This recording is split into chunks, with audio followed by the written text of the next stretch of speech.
Vamos então ler, também está projetado, vamos ler no livro de Atos, no capítulo 1, do versículo 6 ao 9, em nome de Jesus Cristo, o autor da palavra.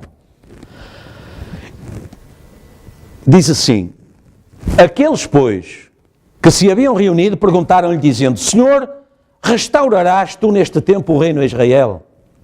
E disse-lhes: não vos pertence saber os tempos, ou as estações que o Pai estabeleceu pelo seu próprio poder. Mas recebereis a virtude do Espírito Santo que há de vir sobre vós, e ser-me-eis testemunhas, tanto em Jerusalém, como em toda a Judeia e Samaria, e até aos confins da terra. Vamos orar. Pai Celestial, entregamos em tuas mãos estas palavras que ouvimos e aquelas que vamos ouvir a partir daqui, porque, Senhor, tu disseste que toda a palavra do homem era mentira. E, Senhor,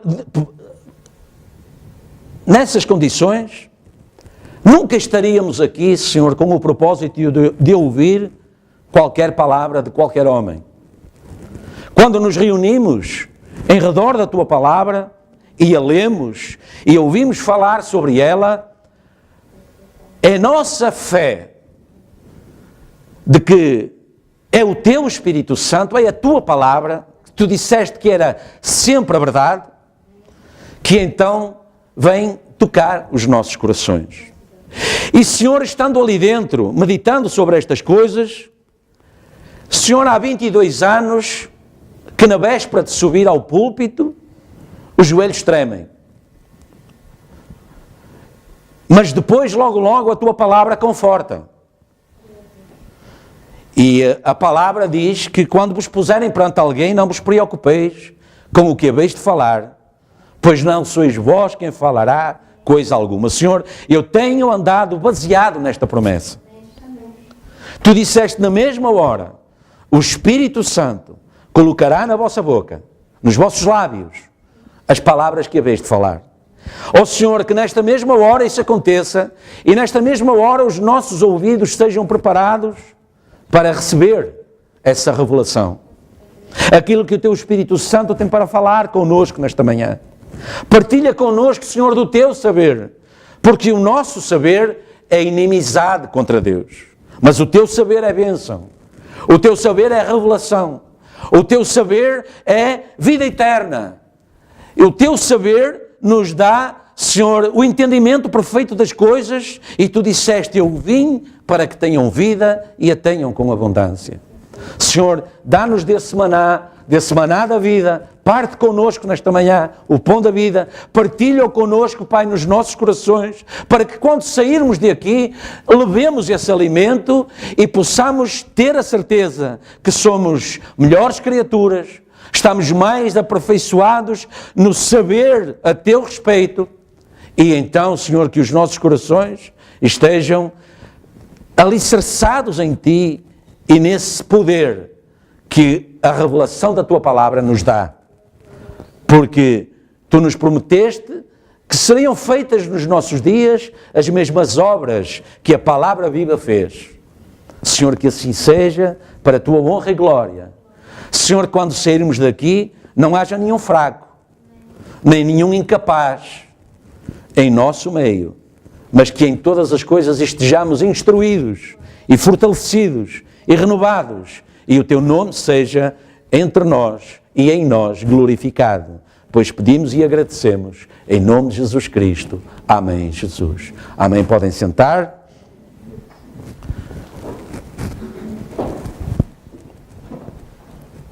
É verdade, por incrível que pareça, ao longo de todo este tempo, ainda há alguma insegurança quando é para chegar aqui e falar convosco. E o Senhor me tem ajudado, eu peço que me continue a ajudar. E muitas vezes não temos que falar estas coisas e partilhar estas coisas apenas entre nós mesmos. Às vezes é fácil, entre crentes, nós falamos com facilidade do Evangelho, damos testemunho, mas às vezes é preciso prová-lo lá fora também. E ontem eu julguei que o irmão Paulo ia falar isso, mas ele não falou, mas foi importante esta semana, quando o meu filho voltou, a minha nora ficou em Inglaterra, na Irlanda. E mais uma vez, creio que foi até agora a última vez, a terceira vez, em que os médicos disseram que já não havia necessidade ou condições para continuar em frente, porque as tensões, a tensão arterial tinha baixado para 6,3, máxima 6, mínima 13, ou seja, o coração, não havia pressão arterial, né? E a minha nora ligou aflita para o meu filho de madrugada e ele orou, mesmo pelo telefone, ele orou e a tensão passou para 12,6. Assim, na hora, para 12,6. E a minha vizinha, que é muito católica, muito agarrada aos santos, ela voltou-me a dizer ontem e tal, primeiro a falar do problema dela, porque tem um irmão muito doente também, e depois logo ela fala do marido que já faleceu há muitos anos também, com leucemia. Ela fala logo dessas coisas todas, é natural, ela também já tem alguma idade e tal, e depois perguntou, olha, então, e o pai da sua nora? Eu disse, olha, aconteceu isto assim, ela era enfermeira, não é? Eu disse, olha, aconteceu isto assim. A minha nora ligou aflita e a tensão arterial baixou e ela disse, eu disse, mas o meu filho orou e a tensão passou para 12,6 e ela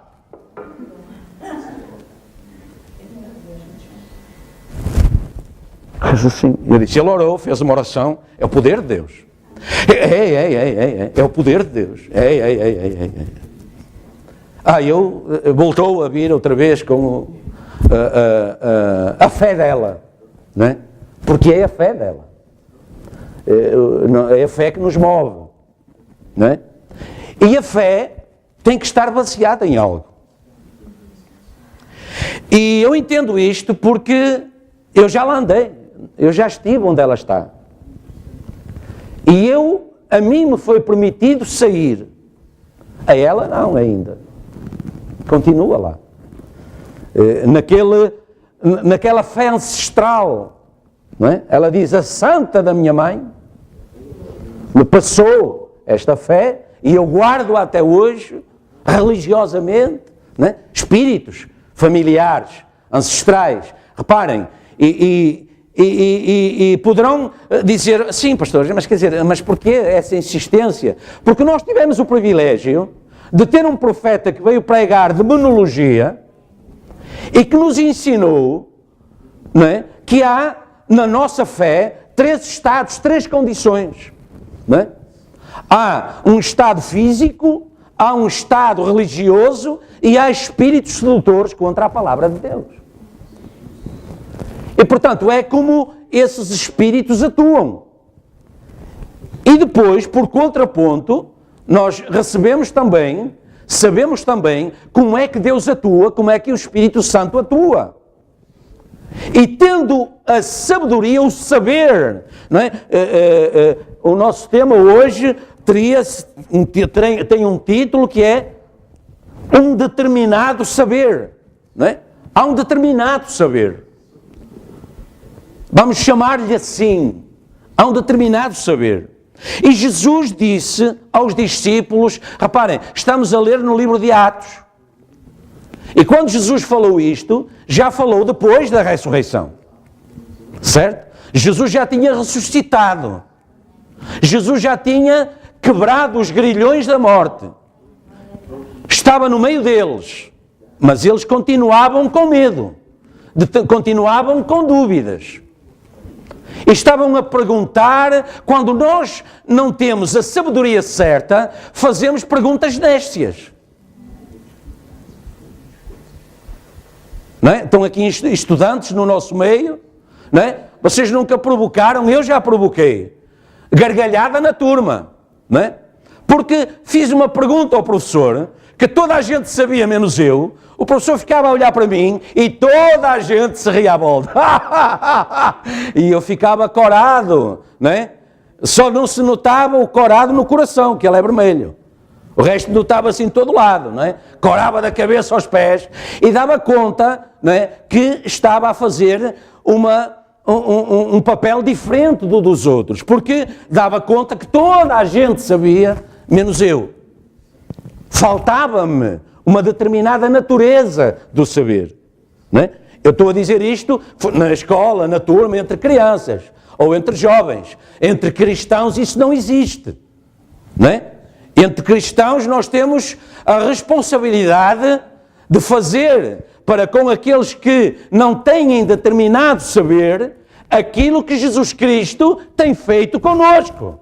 Ser paciente, receber em amor, ajudar, independentemente da condição espiritual da pessoa, e pôr sempre a hipótese de estar ali uma potencial última semente do corpo, porque eu não sei quem eles são, não é? Jesus sabia desde o princípio quem era Judas. Pedro não sabia, tratava-o como um irmão, e às vezes, quem sabe até, não é? Tinham assim algum ressentimento, porque Jesus fez dele o tesoureiro, deu-lhe um cargo de responsabilidade na igreja, não é? Quando foi para fazer determinada obra, eles não sabiam que obra Jesus estava a dizer a Judas na ceia, depois que ele tomou o bocado. Prontos, vai e faz o teu serviço, certo? Lembrem-se, quando Jesus lhes disse, tende cuidado, porque um pouco de fermento leveda toda a massa. E eles disseram, pois, não compramos pão. E ele está a chamar-nos a atenção, e ele disse que eles estavam a ser ignorantes, porque ele não estava, não vos lembraste, já vos esquecestes, não é? Não sabeis, não é? Porque, repara, há muitos graus e muitas formas de saber e de sabedoria, não é? E Jesus disse, já vos esquecestes de quando tinhas apenas 5 pães e 2 peixes, quantos alimentastes e quantos cestos sobraram? E da outra vez que tinhas 2 pães e 2 peixes, quantos alimentaste e quantos sobraram? E eles então entenderam finalmente que ele não estava a falar de pão, mas ele estava a falar, o fermento era a doutrina dos fariseus, certo? Lembram-se disso? Ele não estava a falar de pão. Quando a questão foi de pão, ele, de um pão, ele fez para 1000. E de 5 pães para 5.000. Você consegue pegar num pão e alimentar 1000? Não, tem que ser sabedoria celestial, sabedoria divina, sabedoria que dá poder, para trazer à evidência aquilo que os olhos não veem. E é dessa sabedoria que Deus quer falar connosco, de um determinado saber, das coisas que são importantes para nós saber. E eu estava a dizer a Deus, Senhor, eu olho para aqui e eu não sei em que é que isto pode ajudar os meus irmãos, porque eu olho para aqui e eu não estou a ver em que é que isto me possa ajudar a mim mesmo. E a Escritura diz, tudo quando chegares perante alguém, não sois vós quem falará, mas o Espírito Santo falará. E eu disse, Senhor, eu creio, eu espero nisso, eu também. Espero nisso, então. Então vamos lá. E tem sido assim ao longo deste tempo.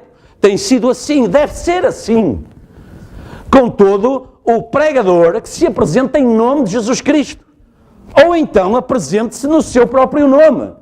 Porque se apresenta no nome de Jesus Cristo e vem falar do seu próprio entendimento, da sua doutrina, da sua ciência, há alguma hipocrisia aí no meio. E se não é hipocrisia, se o próprio não tem a noção do que está a acontecer, há realmente um saber diferente daquele que Deus quer trazer.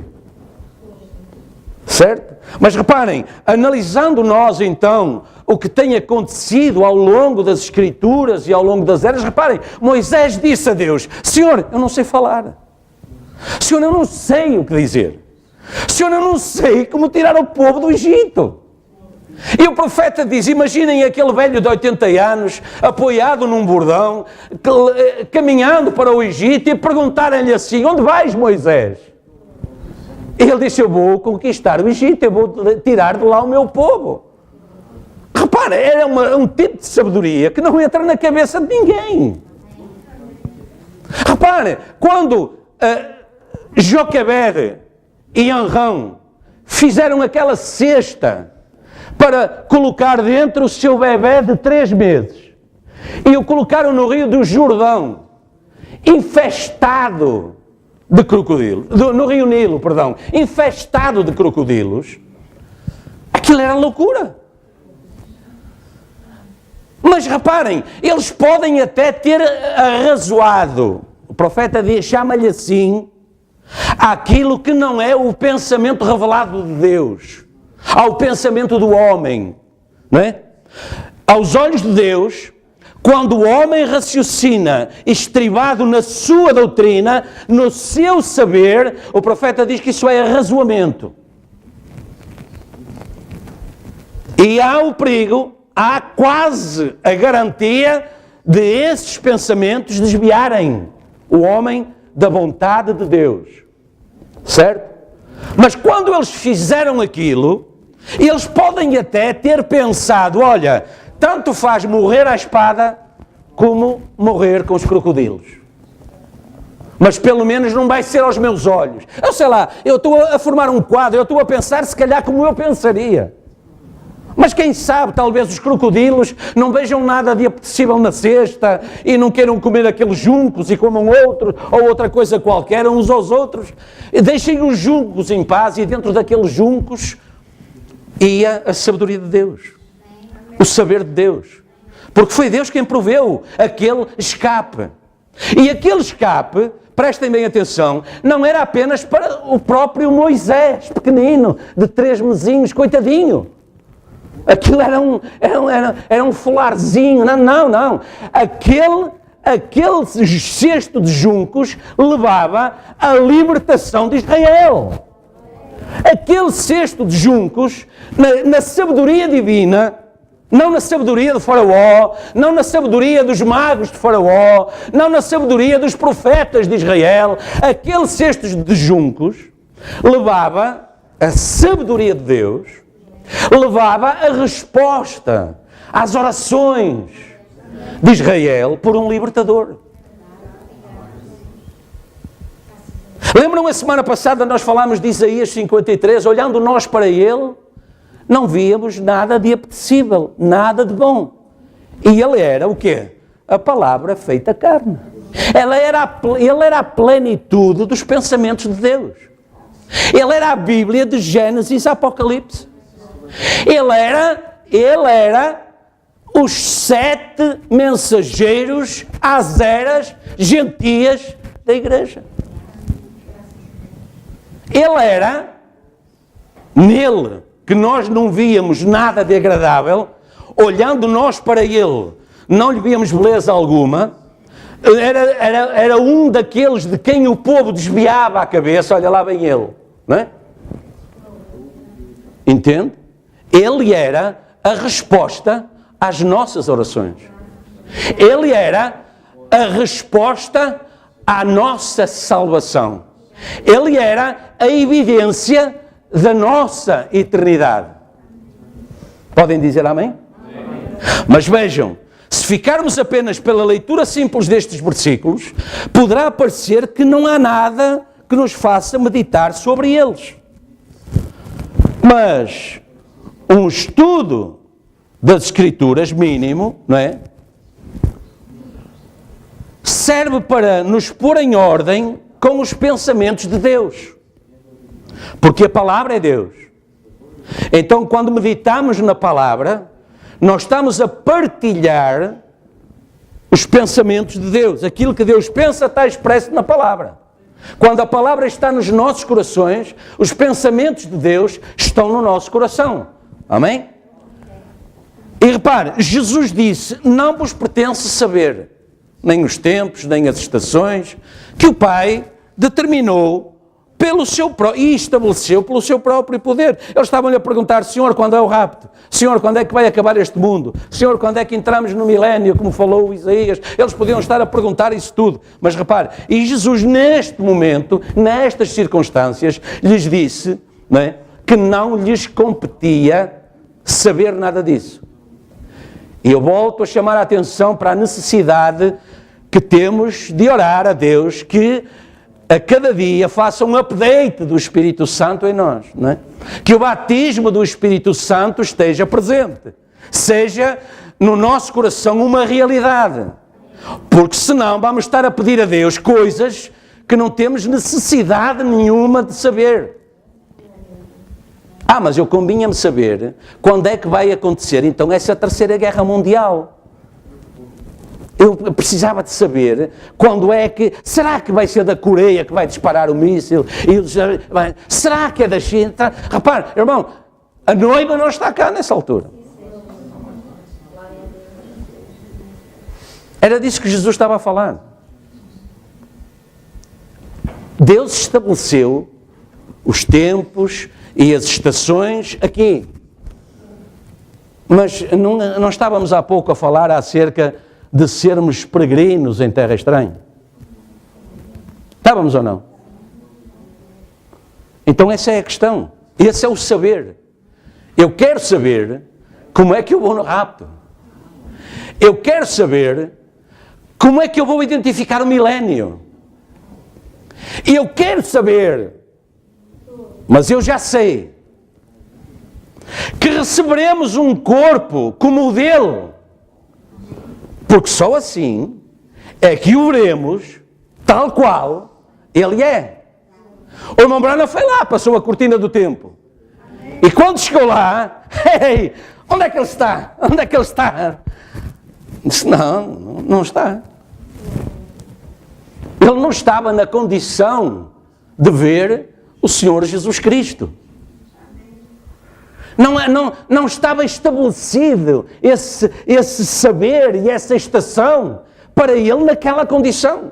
Para ele estava estabelecido que ele o verá primeiro, mas ele irá dormir, ressuscitará com o resto dos santos, nós seremos transformados e com ele iremos encontrar o Senhor nos ares. Deus estabeleceu assim. Então nós temos que tomar esse saber que o Senhor estabeleceu para nós. E isso só o Espírito Santo, e essa é que era a questão onde ele queria chegar, é que nos poderá dizer.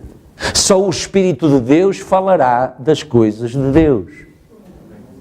Agora reparem, eu sempre que eu toco este assunto do saber e do conhecimento, eu chamo a atenção. O profeta era quase iletrado, e não era por isso, fartou-se de chamar, não era contra o conhecimento científico.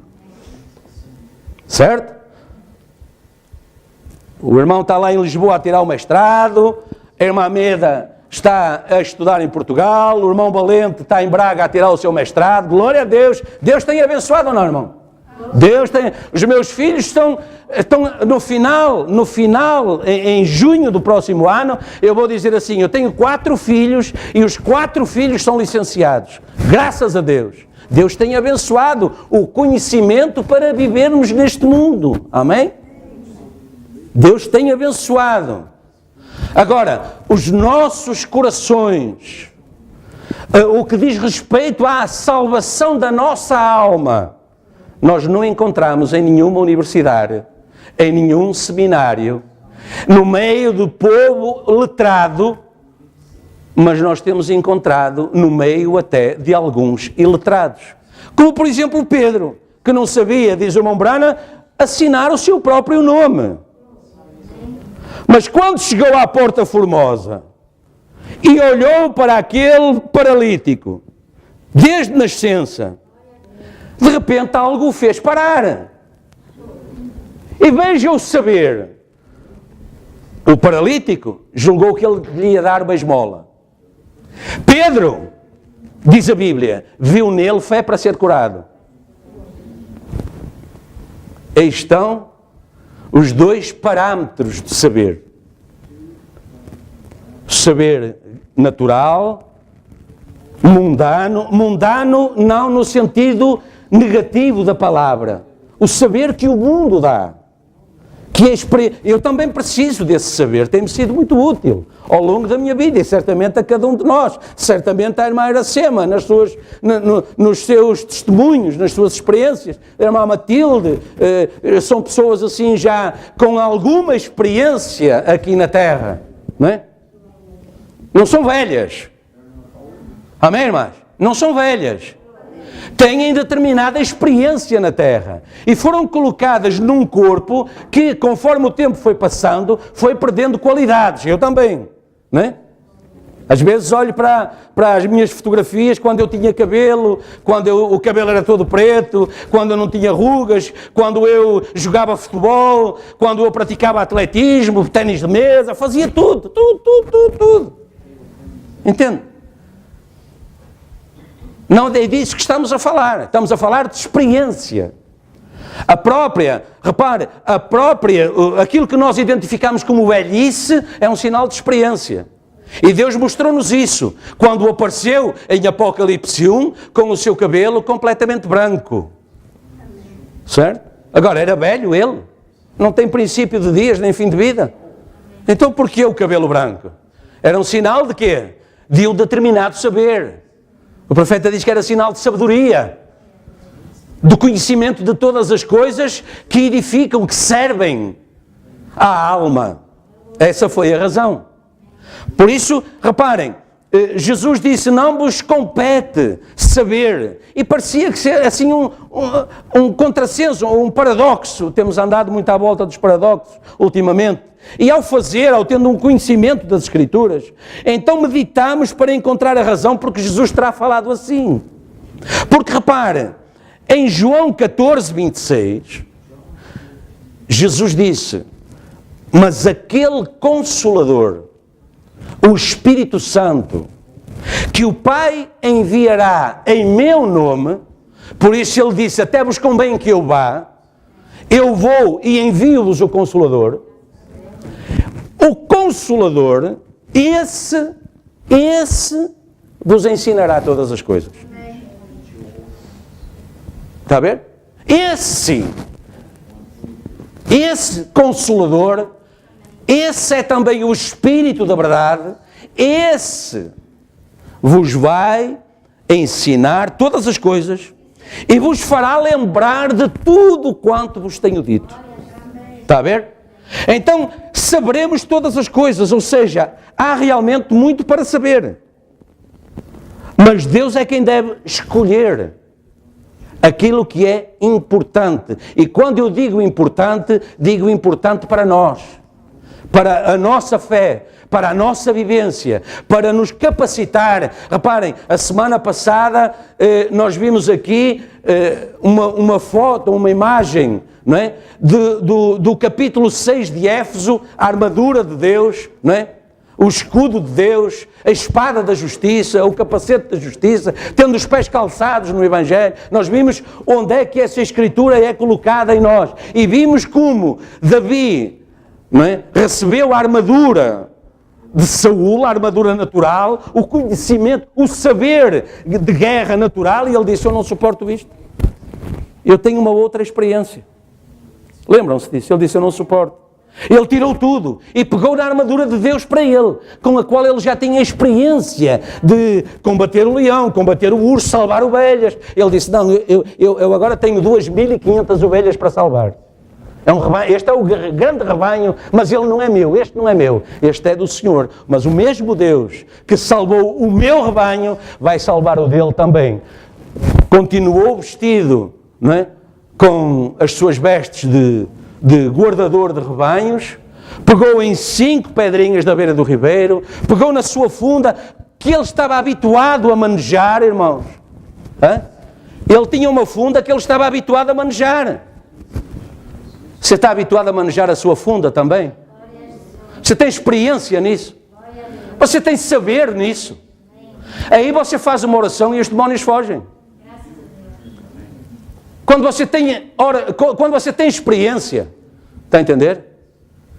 Satanás julgava que ia amedrontar Davi com o seu saber natural. Arranjou um homem enorme, com 6 dedos em cada mão e em cada pé, com uma espada que pesava tanto como um autocarro, fez 30 por uma linha, como nós costumamos dizer, armou o maior quadro que ele podia ter imaginado, como hoje ele está a fazer com esses poderes nucleares no mundo.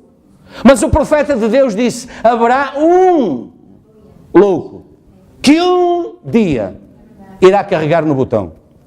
Portanto, o profeta disse, não temam a Rússia, não temam o comunismo, não temam a cortina vermelha, temam a cortina quê? Púrpura, certo? A cortina do Vaticano, a cortina, não é, que realmente tem poder. O profeta de Deus disse, temam essa, olhem para essa, não é? Mas agora, mesmo aí, o saber de Deus é estabelecido. O poder de Deus tem todo o controle. E, portanto, ele foi capacitado no seu próprio saber, na instrução, na experiência que ele tinha. Repare, o saber traz experiência, não é? Ele foi capacitado, o saber traz experiência quando ele é posto em prática, não é? Quando ele tem, eu posso ter tirado o curso de melhor cirurgião do mundo. Enquanto eu não fizer a primeira cirurgia, eu não estou muito bem habilitado a falar acerca disso. Portanto, eu tenho que pôr em prática o saber que eu adquiri. Não é? Foi como Davi diz, olha, eu tenho prática disto. O mesmo Deus que veio o leão, deu uma vitória, veio o urso, deu uma vitória, e tal, o mesmo Deus, e nós ficamos às vezes assim, quer dizer, isso os céticos, os críticos vão dizer que é fantasia, é desenho animado. Então um jovenzinho de 13 anos abre a boca do leão e tira a ovelhinha de lá de dentro, e pega-lhe pelas barbas e dá 2 voltas com ele e tal, e você vai dizer sim, e eles vão dizer, e você vai dizer sim, como houve uma vez um homem que com um crânio de um jumento ressequido do deserto, rachou os capacetes de 1000 filisteus que eram em bronze maciço. E eles vão continuar a rir, certo? Eles vão rir até vir um momento em que eles vão chorar e nós vamos glorificar, rir para a glória. Mas está estabelecido por Deus, determinado por Deus, quais os tempos, quais as estações que Ele estabeleceu pelo seu próprio plano. Aquele plano que Ele estabeleceu desde antes da fundação do mundo, e que em Gênesis diz que ele viu o fim desde o princípio e descansou porque estava tudo bem, para nos dar tranquilidade para descansar também. Certo? Lembrem-se, já vos disse aqui, quando abri e li aquela carta do senhorio a dizer que não ia renovar o contrato connosco, a primeira escritura que veio à minha cabeça foi quando Jesus estava perante Pilatos, e Pilatos lhe disse, diz-me alguma coisa, fala comigo, porque eu tenho poder para te dar vida, e tenho poder para te tirar. E o que é que Jesus lhe disse? Nenhum poder terias sobre mim, se de cima te não fosse dado. E seguiu em frente. Certo? Porque ele sabia, ele tinha nele a plenitude dos pensamentos de Deus. Ele conhecia o fim desde o princípio. Por isso, na base dessa sabedoria, ele pôde dizer a Judas, vai e faz o que tens que fazer. E ele foi e fez. Não se arrependeu pelo caminho, não tinha chance de se arrepender. Não tinha chance. Repara, a Escritura não tinha chance de ser alterada a respeito de Judas também. E por isso Jesus disse, Pai, nenhum dos que me deste se perdeu, senão o filho da perdição, para que se cumprisse as Escrituras. Repare, isso nos leva lá, a essa condição, Por isso Paulo diz que nós temos a mente de Cristo. Temos que ter a mente de Cristo para sabermos que se está a cumprir a Escritura na nossa vida. A nossa vida, se somos a noiva, lembrem-se, o Espírito Santo tem vindo a martelar a nossa cabeça com essa questão. Se somos a noiva, temos que saber se somos ou não, para agir em conformidade. A árvore mostra o que ela é pelos frutos que ela manifesta. Então, se somos a noiva, temos a mente de Cristo, então temos que saber que a nossa vida, o nosso dia a dia, é cumprimento da Escritura. Porque o Filho disse, o primogênito disse, que eu nada faço que não seja da vontade do Pai. Eu nada faço se eu antes não vir o Pai fazer. Durante muito tempo eu batalhei com esse versículo. Não é? Depois eu tive uma ideia. O profeta disse, vocês não têm a noção do que eu vejo daqui. Não é? Vocês não têm a noção do que eu vejo. Não é? Eu vejo o que vocês não veem. Eu disse, alto, era disto que Jesus estava a falar também. Eu só faço aquilo que eu vejo o Pai fazer. Mas, repare, isso é tudo certo e é tudo válido. Mas ele estava também a falar que ele mesmo sendo a palavra, ele, a cada versículo, cumpria a Escritura. Lembrem-se, Jesus Cristo começou o seu ministério, lá em Lucas 4, dizendo como? Eis que eu estou aqui para fazer isto, e isto, e isto, e isto. Hoje, se cumpriu esta Escritura aos vossos olhos. Quantos entenderam? Provavelmente zero. Nenhum. Só ele. Porque ele era Cristo. Ele tinha a mente de Cristo. Mas com a mente de Cristo, hoje, porque assim, a noiva, prestem bem atenção, a noiva, hoje, vive no dia, faz parte do ministério, da revelação de todos os mistérios. A noiva hoje recebeu o enviado de Deus, o libertador, certo? Porque repara, quando a mensagem vem e diz, saí do meio dela, povo meu, saí da Babilónia, não toqueis nada imundo, eu vos receberei, certo? Então nós estamos a receber aptidão, capacidade para fazer isso. E ao fazer isso, estamos a cumprir a Escritura. Quando saímos da Babilónia, fomos batizados em nome de Jesus Cristo, recebemos o batismo do Espírito Santo, pudemos ter dito como ele, hoje se cumpriu esta Escritura. Aos vossos olhos. Quem entendeu? Ninguém. Certo? Estamos juntos? Estão a entender? Quem entendeu?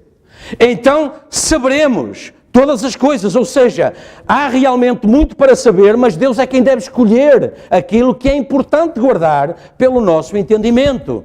Nada nos pertence saber, senão aquilo que o Espírito Santo tem para revelar. Podem dizer amém?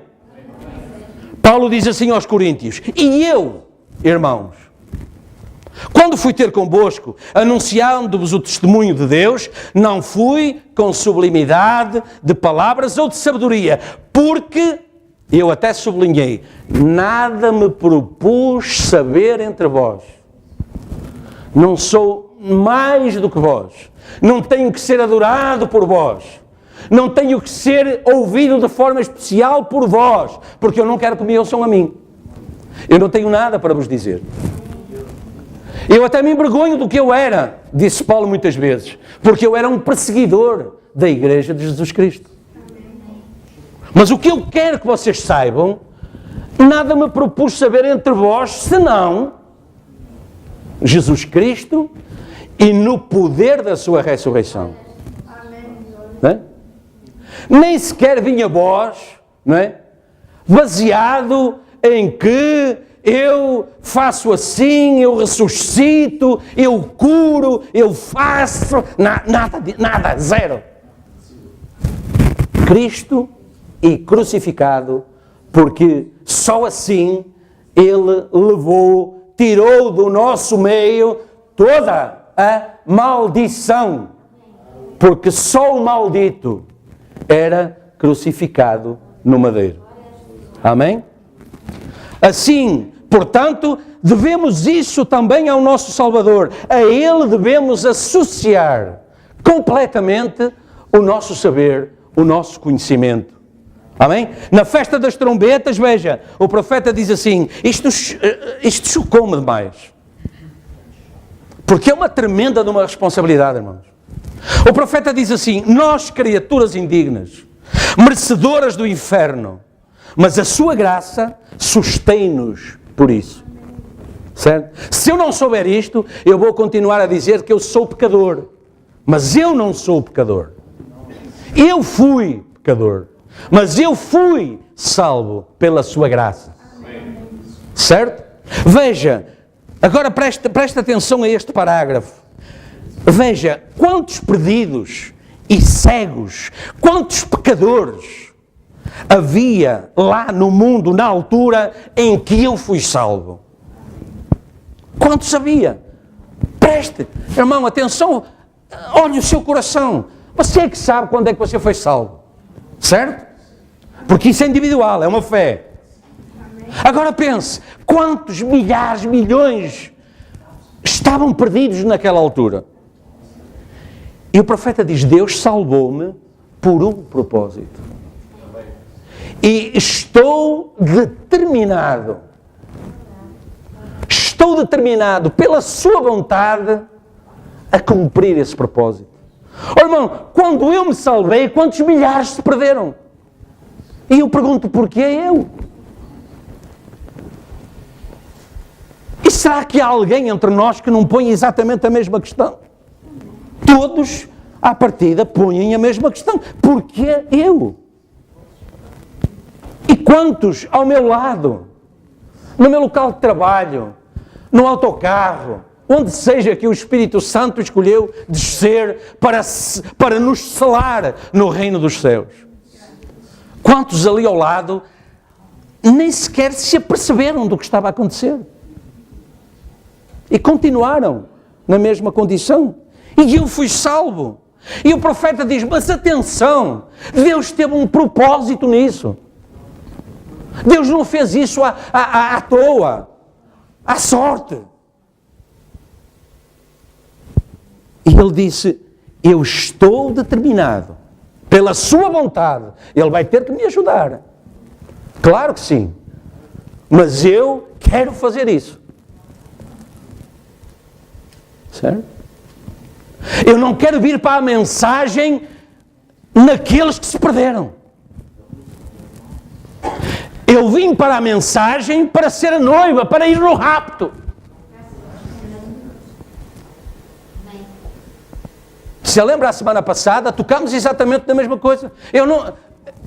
O meu propósito é ir no rapto. Porque haverão aqueles que se salvarão, mas vão passar pela grande tribulação.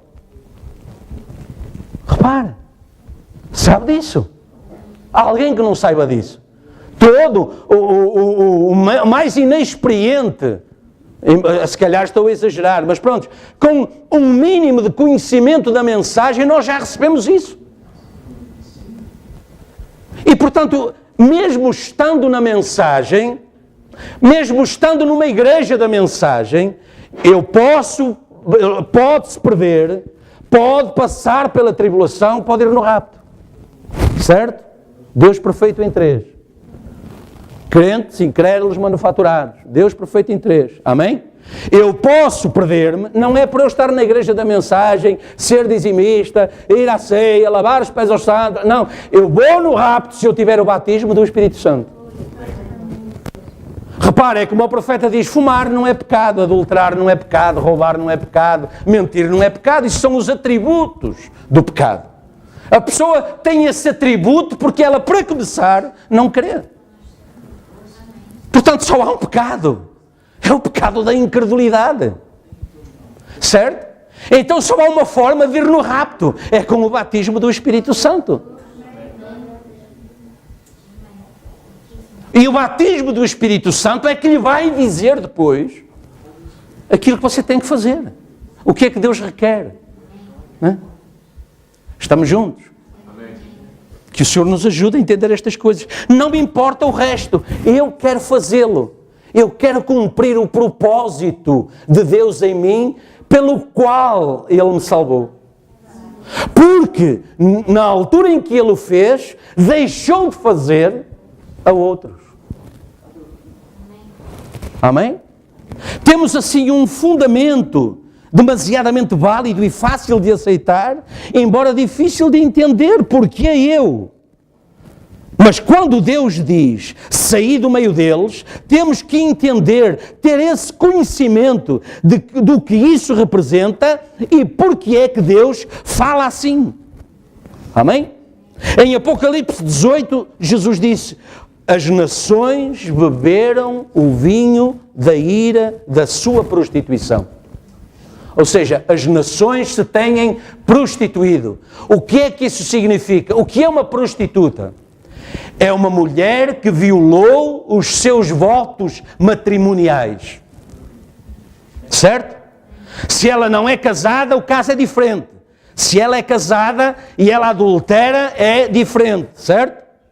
As nações deixaram o quê? Como temos ouvido nas eras, no estudo das eras, deixaram o seu primeiro amor.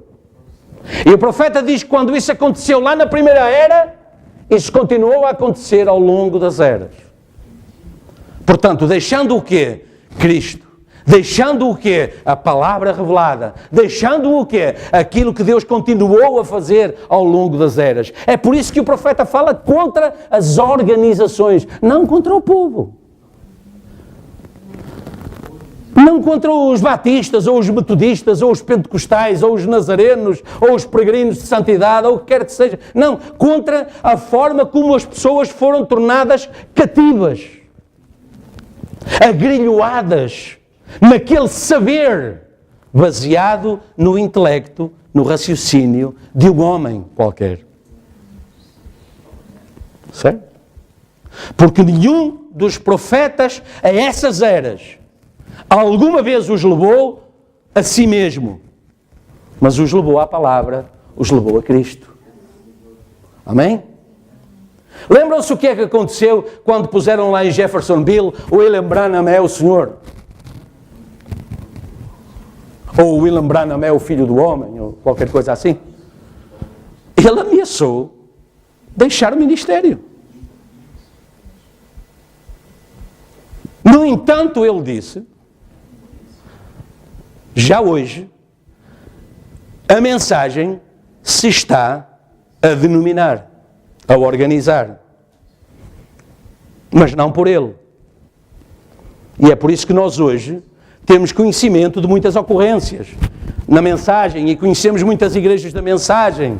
Então, mas a Bíblia diz, examinai tudo, retende o bem. Está a ver?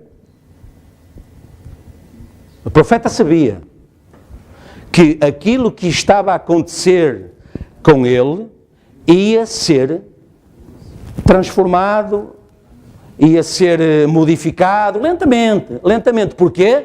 Porque desde o princípio estavam a deixar o seu primeiro amor. E qual foi esse primeiro amor? Jesus Cristo.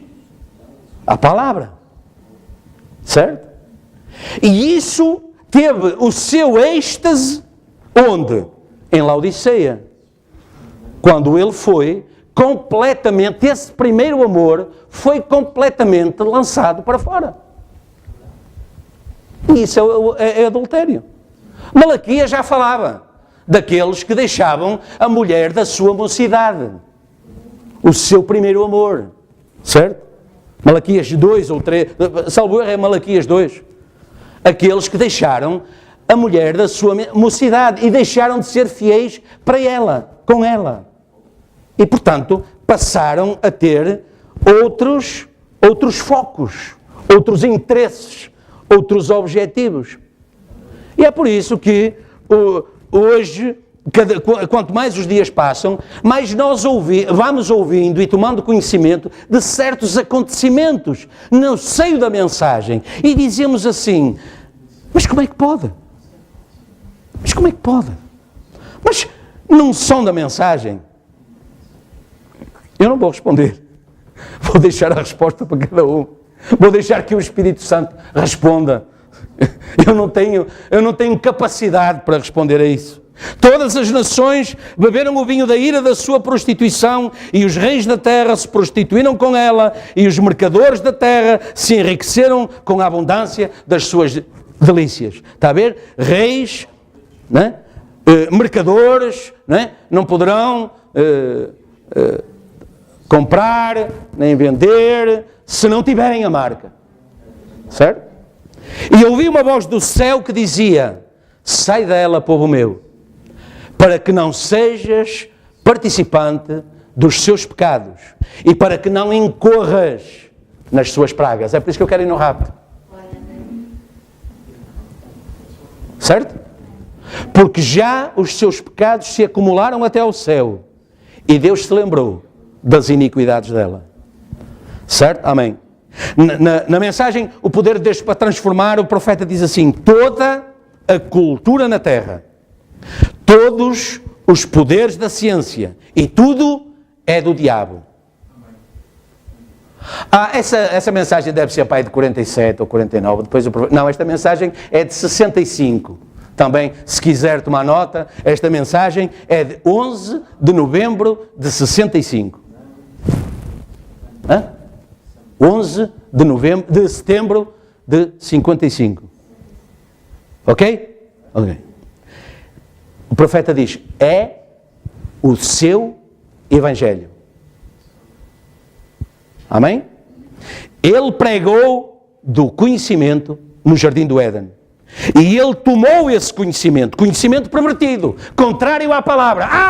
Já entendo do que é que você está a falar hoje, desde as não sei quantas da manhã, fogo, até que enfim. Conhecimento contrário à palavra. Certo? O conhecimento que diz, ou que tenta convencê-lo que você veio do macaco, ou da baleia, assim de outra coisa qualquer, que não veio de Deus. Certo? Alguém que tenta convencê-lo que tudo isto que está aqui existe assim por causa de um grande boom. As estrelas, houve uma que ficou assim meio chalada e foi e deu uma bofetada noutra estrela, provocou uma grande explosão e aí estamos nós. E os passarinhos e as baleias e tal, tudo em harmonia. É o conhecimento que tenta convencê-lo disso. Quando você diz, não, Deus disse, haja e houve. Vão-se rindo. Não, quem é que pode fazer isso? Como é que você explica isso cientificamente? Como é que você explica cientificamente que Deus diga, haja e houve? Uma inteligência superior e tal, e eles vão, temos que ir para o computador, temos que fazer um computador mais potente, temos que descobrir uma inteligência que possa fazer isso, como eles fizeram com Moisés. Moisés veio com uma vara e transformou a vara numa serpente e logo o faraó disse, traz aí traz aí o telemóvel que tu tens, ou esse tablet que tu tens, ou então traz aí o teu Mac. O Mac. Olha bem lá, e eles foram ao Mac, foram ao Google e tal, como é que se faz de uma vara a uma serpente? Olha, vocês juntam tanto, e eles pegaram na vara deles e duas serpentes, está a ver? Está no YouTube. O que Moisés faz está no YouTube. A gente foi ao Google, foi ao YouTube, está lá tudo. Está lá tudo. Até tem temperos e tudo, está lá tudo.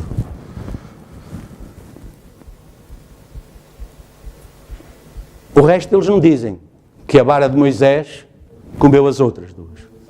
Portanto, o poder de viver ou morrer só estava na vara de Moisés. Na vara do faraó só estava o poder de morrer. Ou por outra, nem isso. Estava o poder de ser morto. Olha que você pode ser morto com essa brincadeira. Não, então, deixa eu vir esse velho. Deixa eu vir e tal. Que eu vou... Como Golias disse de Davi. Então, mas é isto que vocês apresentam, é isto, é esse vosso Deus, não é? É esse vosso Deus. A irmã Matilde está assim com uma cara como quem já várias vezes foi confrontada com esta situação, não é? Então é isso que o seu Deus faz. Até a altura em que ela diz, sim, é o mesmo Deus que um dia tirou um cancro de dentro de mim, que mata muita gente, mas que a mim não me matou. Amém. Estou a falar certo, irmã? Amém. É verdade? Até essa altura, até esse confronto final, há muito escárnio, muita interrogação, até a altura em que nós dizemos, sim, mas houve um dia em que eu já ia a caminho e algo me fez voltar para trás. E depois, quando eu cheguei à presença do médico, ele disse-me assim, você sabe que esteve morto. E eu rio, mas eu estou aqui.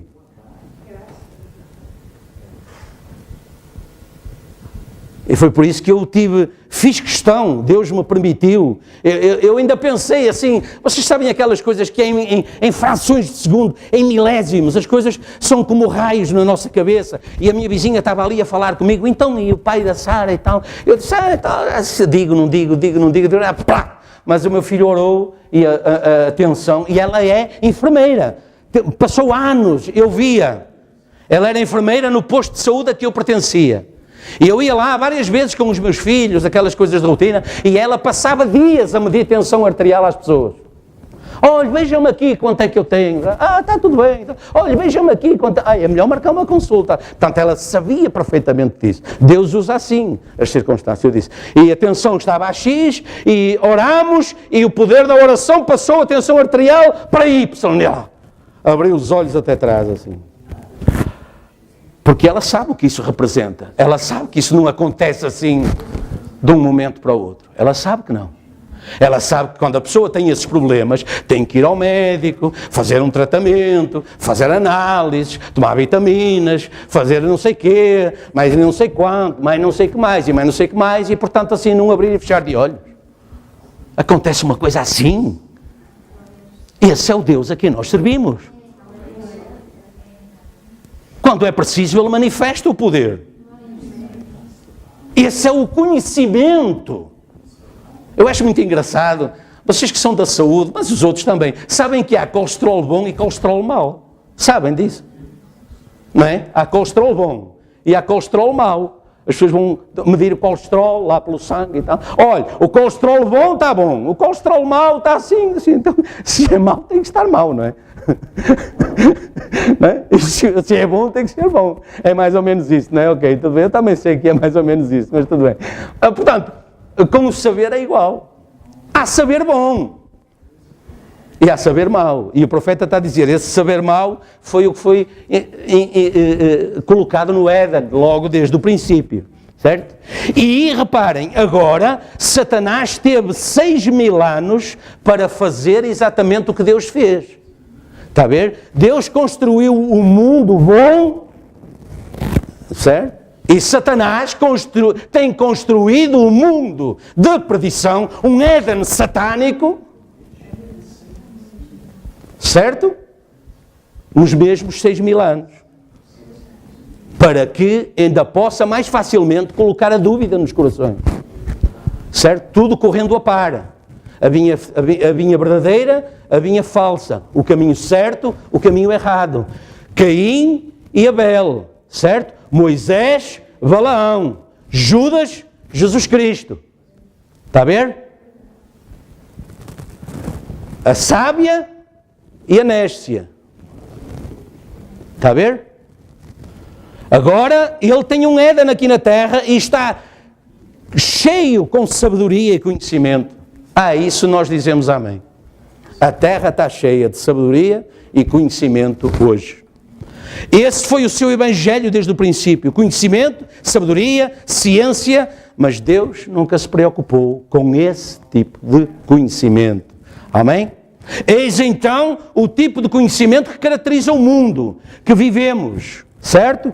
nas coisas que estão para acontecer, o profeta diz: conhecimento é o que o diabo vendeu a Eva no jardim do Éden, que fez com que ela transgredisse, ó santos de Deus. Esse conhecimento fez com que ela transgredisse os mandamentos de Deus. Está a ver o propósito do conhecimento científico, intelectual, carnal? Por isso a Bíblia diz que as obras da carne são o quê aos olhos de Deus? São inimizade contra Deus.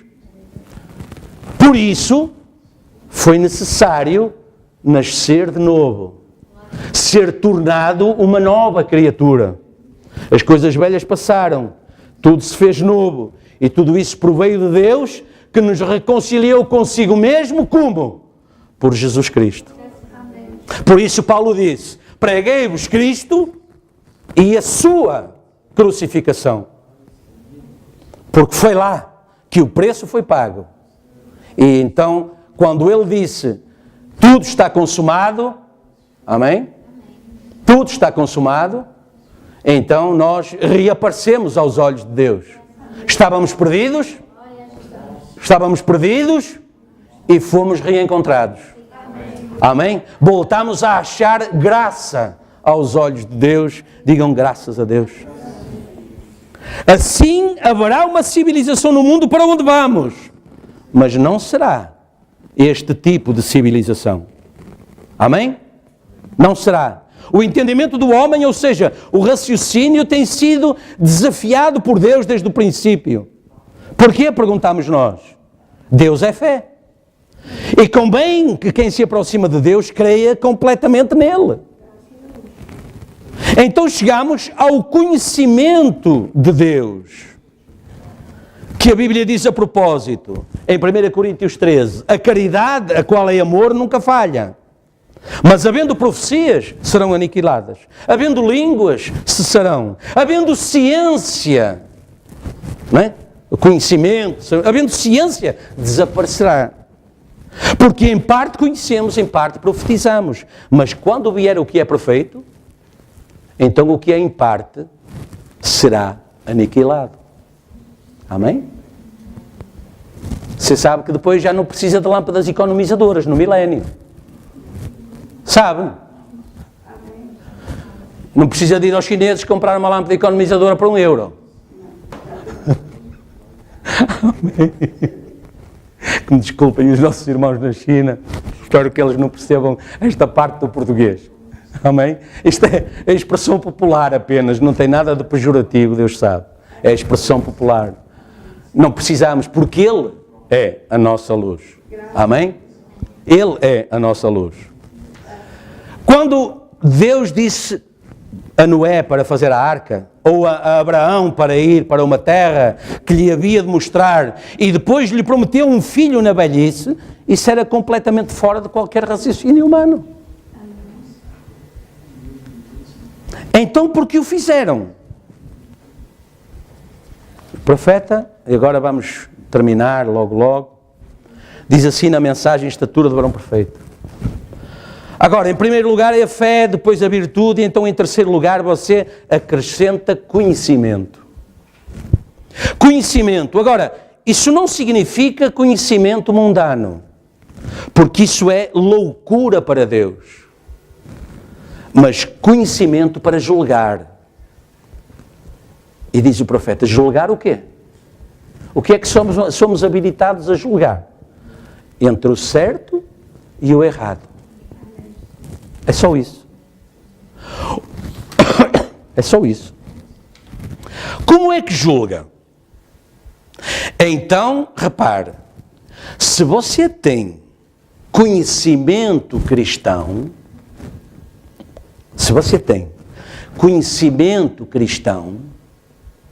certo? Deixe-me acrescentar conhecimento ao conhecimento. Se você tem conhecimento cristão,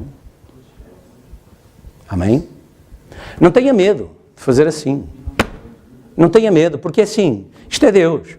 Amém. Certo? Porque se isto não é Deus, As cartas que estamos a ler de Paulo também não são Deus. Certo?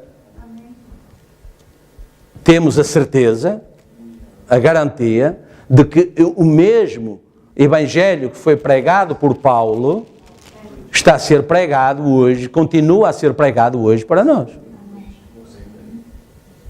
E não foi só pregado por Paulo, foi pregado por Paulo, foi pregado por Ireneu, foi pregado por Martin, foi pregado por Columba, por Lutero, por Wesley, pelo movimento da Rua Azusa, e hoje a noiva está à porta da glória.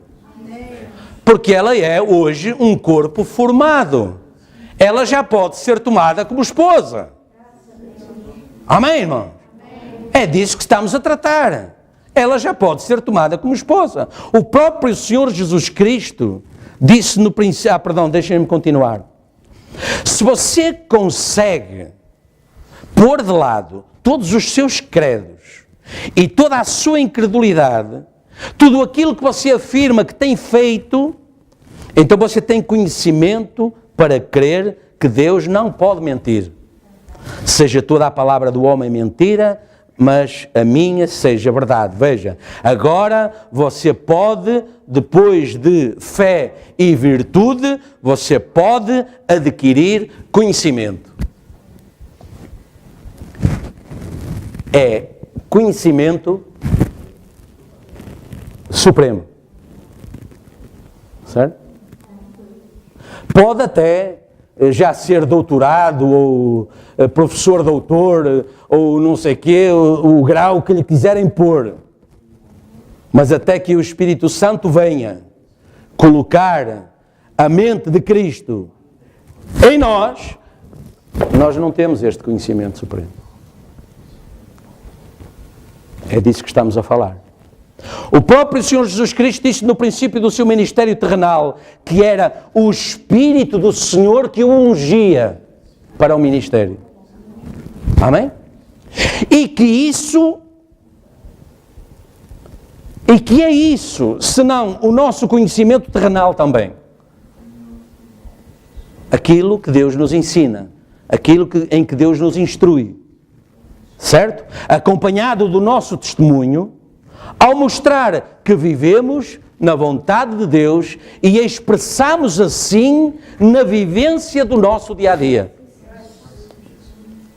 Ou seja, este conhecimento supremo vai transformar o meu dia-a-dia de uma maneira que as pessoas vão começar a ver algo de diferente em si.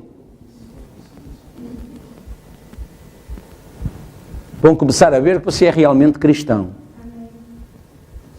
Amém? Veja, um exemplo pequenino só. Mateus 26. Nós conhecemos esta passagem. Ora, derramando ela este unguento sobre o meu corpo, ele tinha ido à casa de Simon para almoçar ou para jantar, ou Simão o curtidor, e ele não lhe deu importância nenhuma, deixou-o de lado, não ungiu com óleo, não lhe lavou os pés, não lhe deu um manto lavado, ele vinha cheio do pó do caminho. Nós sabemos, o profeta explica isso assim muito bem até, e a Bíblia também, pronto. E depois veio uma mulher que fez algo que ainda ninguém tinha feito. Lavou-lhe os pés com as lágrimas, enxugou-lhe com o cabelo e derramou um vaso de alabastro sobre ele. E os próprios discípulos, a começar por Judas, disse, olha, melhor fora, que aquilo é um desperdício, estar a derramar aquele unguento ali sobre ele e tal. Repara, quer dizer, podia-se pegar naquele dinheiro e dar aos pobres, ou fazer uma boa ação, algo que as pessoas vissem que vale a pena vir à nossa igreja, que temos uma boa obra social, ajudamos a todos e tal. Jesus disse-lhes assim, derramando ela este unguento sobre o meu corpo, fê-lo preparando-me para o meu sepultamento. Quem é que ensinou aquela mulher que ele ia rapidamente ser... Repare, isto está em Mateus 26. Portanto, está no fim do Evangelho de Mateus já. E ela recebeu aquela orientação, aquele saber. E repare, não fez aquilo por acaso. Não fez aquilo para o refrescar. ou o pôr a cheirar bem. Não, ele disse, ela fez isto para me preparar para o meu sepultamento. Em verdade vos digo, onde quer que este Evangelho for pregado em todo o mundo, também será referido o que ela fez para a memória sua. Ela não apenas recebeu uma revelação naquele momento. Certo? O que vimos ouvir à igreja não é só para ocupar o nosso tempo das 10 ao meio-dia. Às vezes até meio-dia 1/4 ou meio-dia 20, mas pronto. Não. É depois para sair e fazer de acordo.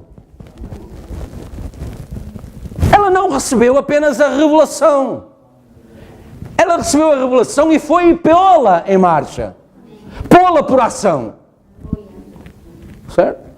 Pô-la por ação. Ela foi e fez, de acordo com aquilo que lhe tinha sido revelado. Mais adiante, Jesus volta a dizer, já no Getsemane, para Pedro, ou julgas tu que eu não poderia orar agora ao meu Pai e que Ele me daria mais de 12 legiões de anjos? Agora reparem o que Ele diz para Pedro e para os outros discípulos. Como se cumpririam as Escrituras que dizem que assim convém que aconteça? Como é que nós íamos ser salvos? Como é que nós íamos ser limpos dos nossos pecados? Como é que ia ser quebrada a maldição debaixo da qual nós nascemos? Está a ver? Mas ele tinha o saber de Deus para fazer a vontade de Deus. E isso era importante não apenas para ele, mas para os que estavam com ele, e para os que o viram e ouviram, mas para nós, que 2000 anos depois, e não sei quantos, ainda estamos debaixo desse acontecimento, cobertos por ele, dependentes dele, porque se isto não tivesse acontecido, nós não estávamos aqui. Amém? Veja, o profeta diz, mensagem, e vamos encerrar, mensagem, estatura do varão perfeito. Eu creio em conhecimento genuíno do Espírito Santo. O conhecimento do Espírito Santo sempre pontuará a palavra com amém. Quando você toma estas coisas que parecem contradizer-se na Bíblia, você senta-se, estuda em oração. A primeira coisa que você reconhece é que o Espírito Santo começa a instalar-se. Passado um pouco, você vê aquilo a ligar-se. As Escrituras. E aí tem. Isso é conhecimento. Amém? Deus disse a Noé que estas coisas iam acontecer. Ele creu. Deus disse a Moisés que estas coisas iam acontecer. Ele creu. Deus disse aos discípulos que certas coisas iam acontecer. Subam ali, no Pentecostes, esperem. Eles ficaram ali mesmo. Sim, Senhor. Amém? Muito bem. Agora, conhecimento. Agora, não é conhecimento mundano, mas é conhecimento divino. E conhecimento divino, quando Deus é a fonte de todo o conhecimento e Deus é a palavra, então você tem conhecimento divino. Você crê na palavra e você raciocina tudo pela palavra. Amém? Deus abençoe. Eu pedia que o piano viesse enquanto inclinamos a nossa cabeça em oração.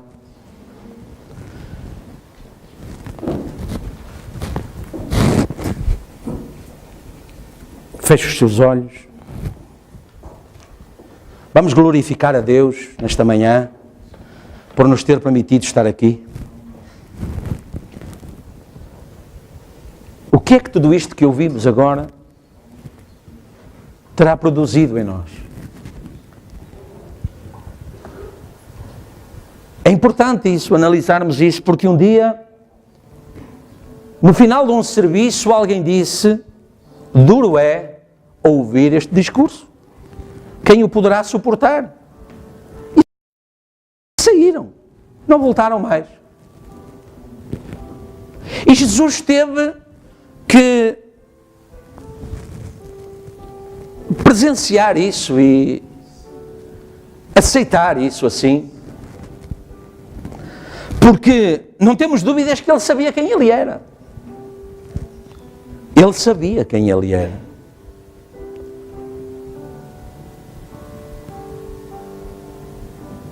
Mas ele teve que suportar.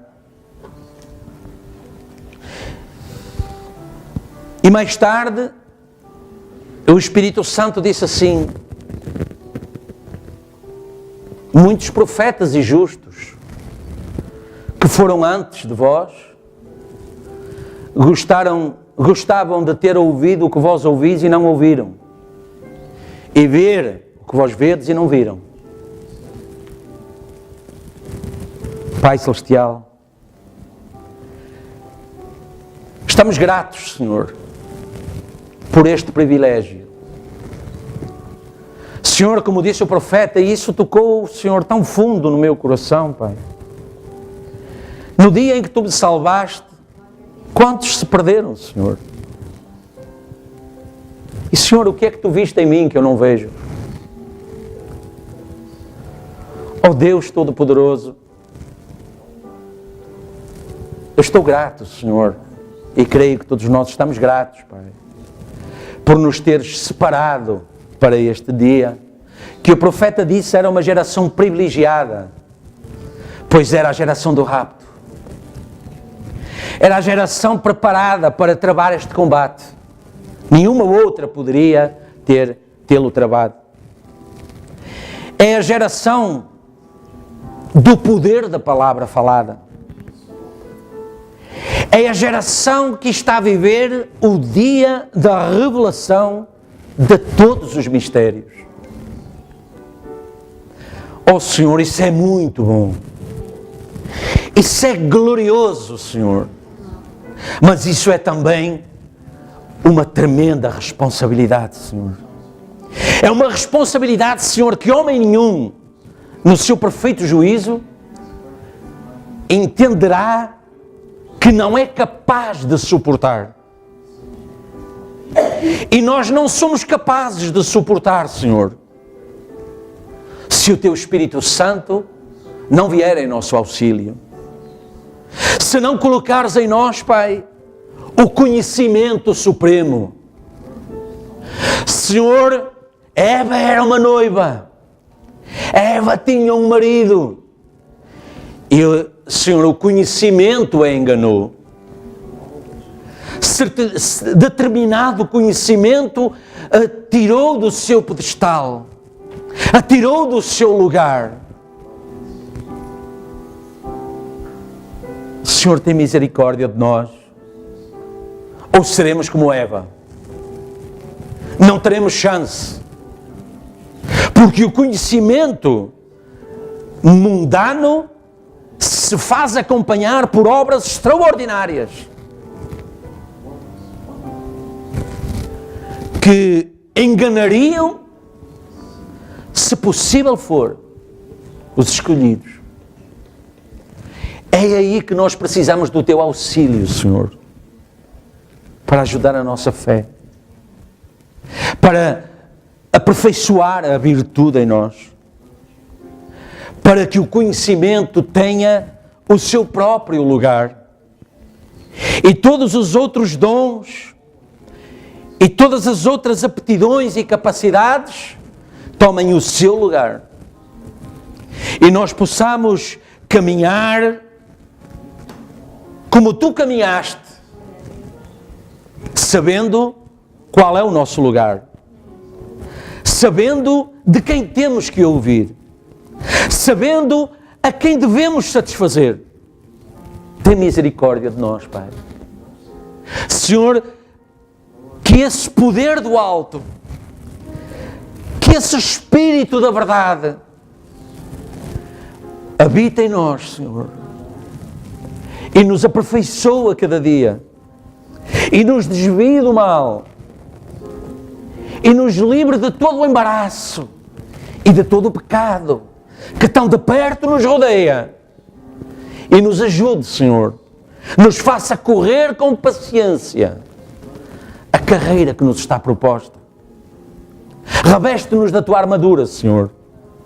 Capacita-nos como fizeste aos santos no passado. E, Senhor, que nós sejamos capazes de nos negar a nós mesmos e às nossas obras, sabendo que só assim,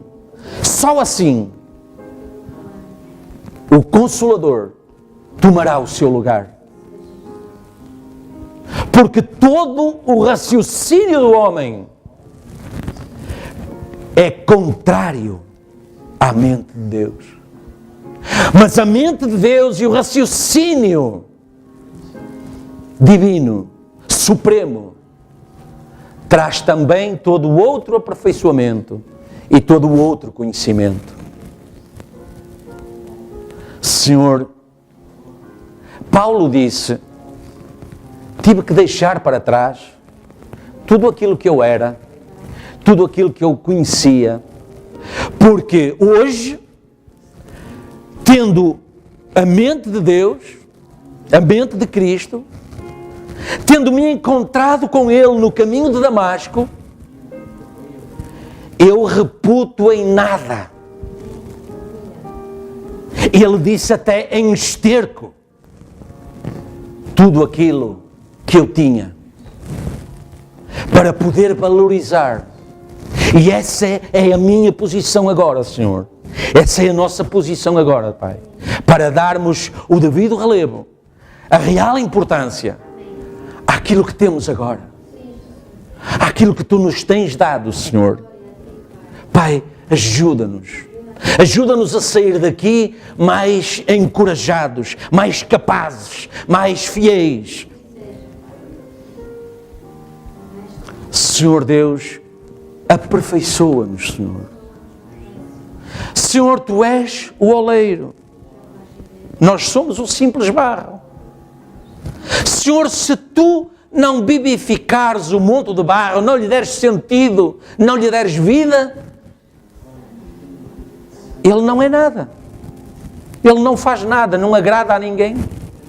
Não se embeleza nem a si mesmo. Por isso, Senhor, molda-nos. Ajuda-nos, abençoa-nos, Pai. Pai, nesta manhã, Senhor, certamente temos enfermos aqui. Senhor, podem até estar ocultas ainda. Mas, Senhor, sabemos que o nosso corpo, a nossa condição, se degrada a cada dia. Precisamos do Teu poder vivificador. Que seja tirada agora, Senhor, toda a dor, toda a fraqueza, toda a debilidade, toda a necessidade. Senhor, ajuda-nos a sair daqui com bom ânimo. Tu disseste, tende bom ânimo. Senhor, nós precisamos de cumprir Escritura. Nós precisamos de ter a coragem de testificar, Senhor, do Teu poder. Bem-aventurados os vossos olhos porque veem, os vossos ouvidos porque ouvem. Senhor, ajuda-nos. Senhor, ajuda-nos. Senhor, envia-nos. Senhor, ajuda-nos em tudo aquilo que neste momento ocupa o nosso pensamento, o nosso coração, compromissos, Senhor, necessidades. Nós mesmo como igreja, Pai, precisamos de encontrar um lugar de substituição que possa ser útil para todos. Para que nenhum se perca, Senhor. Para que nenhum possa usar esse argumento. Porque ele é importante. Senhor, mas eu não posso dar condições a cada um para ir para aqui ou para ali. Mas eu sei que Tu podes. Eu sei que Tu podes, Senhor. Tu podes nos dar coragem. Tu podes nos dar determinação. Tu podes dar-nos, Senhor, capacidade para fazer todas as coisas. Então, Pai, toma em Tuas mãos a preocupação de cada um nesta manhã. O cuidado de cada um nesta manhã. Nos estudantes com os seus estudos, com as suas provas finais do período, Senhor. Do momento, Pai. no local do trabalho, Senhor, nessa exigência que tem aumentado. Ó Senhor, em todas as questões da nossa vida, Pai, nós sabemos que Tu és Deus zeloso. Senhor, Tu conheces os corações. Senhor, então visita-nos agora com o Teu Espírito Santo, Pai, e toma em Tuas mãos, Senhor, todo o cuidado, toda a preocupação, todo o anseio. Senhor, sabes que os nossos corações, ou alguns, Senhor, estarão também lá na Irlanda do Norte, nesse leito de hospital, Senhor, nessa luta tremenda que tem sido travada, Senhor. Senhor, Tu me fizeste recordar, Senhor, aquele tempo em que Satanás e o arcanjo Miguel lutaram pelo corpo de Moisés, para que pudesse, de alguma forma, ser usado como descrédito. Mas, Senhor, Tu és o Todo-Poderoso. Nada acontece fora da Tua vontade. Por isso é nossa oração, Senhor, que Tu não apenas tomes cuidado desse irmão, mas daqueles que o rodeiam. Que Tu prepares os corações de cada um, da sua esposa, dos seus filhos, dos seus familiares, da igreja, para que a Tua vontade seja aceite com doçura, seja aceite com reverência. Que possamos saber, Senhor, que és Tu quem está a tomar a decisão, seja ela qual for. E Tu tens provado isso, Senhor. Nos momentos de aflição, Tu não tens desamparado. Por isso, Senhor, continua em controle. Tem misericórdia, abençoa essa esposa, abençoa os filhos, abençoa os parentes, Senhor, abençoa a igreja. Senhor, aquieta esses corações, coloca neles a Tua paz, em cada um de nós, Senhor, em cada lar aqui representado, Senhor. Senhor, através desta gravação, Senhor, se realmente hoje pudermos, Senhor, entrar em alguns lares, ó Senhor, que o Teu poder esteja lá, Senhor, que esses lares sejam abençoados, esses corações rejubilem, Senhor. Abençoa a cada um, cada família, Senhor, cada casal. Ó grande Deus, que os nossos lares sejam edificados, Senhor, na Tua luz, estabelecidos sobre a rocha firme. Abençoa, Pai. Tem misericórdia dos nossos amados que ainda não Te conhecem. E onde quer que eles estejam, Pai, vai ao encontro deles, Senhor. Porque Tu disseste um dia: daqueles que me deste, nenhum se perdeu. Senhor, por amor do Teu nome, Senhor, quebra esses grilhões de Satanás. Senhor, esse conhecimento mundano que leva as pessoas a pôr em causa a Tua palavra, pôr em causa os milagres que acontecem, a pôr em causa todas as coisas. Essa é uma característica da ciência mundana, é experimentar tudo, a pôr tudo em causa. Ajuda-nos, Pai. Abençoa os nossos irmãos, Senhor, e o trabalho que estão a fazer lá na Covilhã. Abençoa esse peregrino que chegou a Lisboa, Senhor, e que afinal tem uma igreja apenas a 300 quilómetros de distância. Abençoa o nosso irmão Valente, Senhor, e a família dele e a igreja dele lá longe, Senhor, em Luanda, em Angola, perdão. Senhor, vai ao encontro deles, da igreja de onde ele saiu. Abençoa esses ministérios, Senhor, esse trabalho missionário, Senhor, em países tão carenciados, Pai, da Tua luz.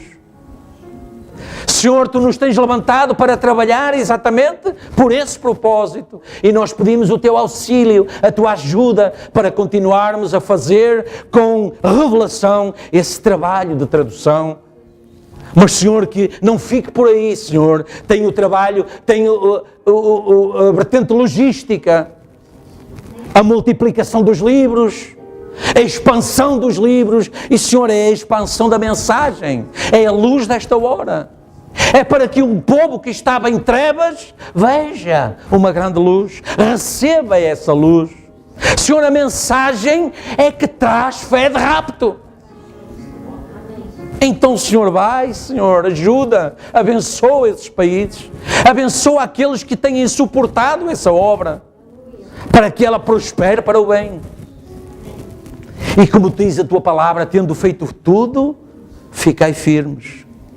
Dá-nos essa firmeza, Senhor. Dá-nos a Tua graça, dá-nos a Tua paz. Senhor, deixa-nos ir, levar-te no coração, Senhor. Se connosco, Pai. Se connosco por amor do Teu nome. E, Senhor, que o Teu Espírito Santo tome cada uma das orações dos meus irmãos e irmãs. E, Senhor, que Tu as conduzas ao Teu trono da misericórdia. Pai, eu oro que Tu nos envolvas no manto das Tuas misericórdias. E de acordo com a Tua vontade, Tu nos concedas aquilo que pedimos. Pois não pedimos por nós mesmos, nem em nome de homem algum, mas pedimos no nome que é sobre todo nome. O nome de nosso Senhor e Salvador Jesus Cristo. Amém, Jesus.